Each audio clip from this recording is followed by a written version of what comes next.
as many of you may or may not know, Jessica and I are getting married this upcoming May. And let me tell you, it's been a pretty long road that we've gone down in order to get married. We've been together for over 7 years at this point. We've been engaged for over 3 years.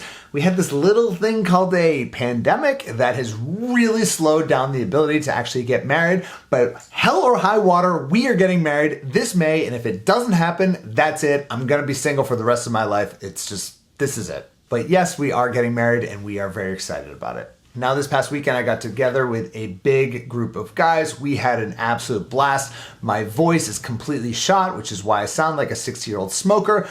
But needless to say, we got into some really deep conversations about everyone's wives. And ultimately, we wanted to really dissect this a little bit. What was most important to us when we really decided when we were going to marry that woman? No, it wasn't big boobs. No, it wasn't a big butt. No, it wasn't the perfect face. It wasn't anything like that.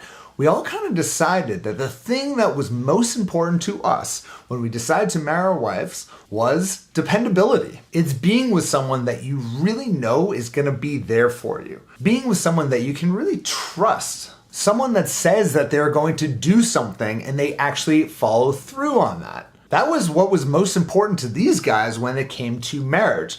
But really, when I think back, I used to be a dating coach for men over 10 years ago. Time flies. And back then, I used to talk a lot about what it is that guys want. And I remember that this is typically where the conversation would go as well.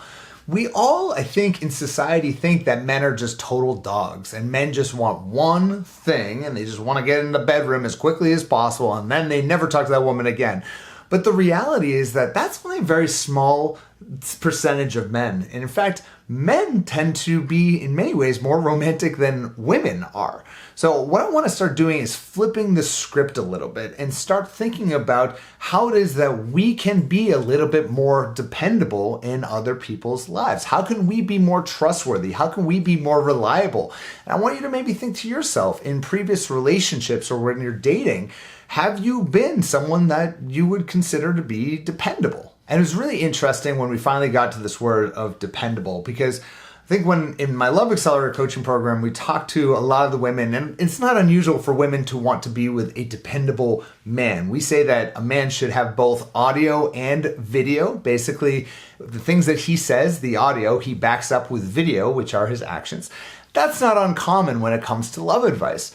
But I think it's actually very uncommon for women to hear this advice. And I wanted to share this with you, whether or not you've thought about this when it comes to how it is that you really show up in your relationships. Do you actually follow through on your words when you say that you're going to do something? Are you what people might consider to be trustworthy? Or are you the type of person where if the guy you're dating went through your phone, he would be absolutely mind blown and disgusted by the things that go on there? So let's just start this reflection by leaving just a small comment right there below, answering the question of, are you a dependable person? And, there's no right or wrong answer here, and it's perfectly okay if you find that in the past you haven't been.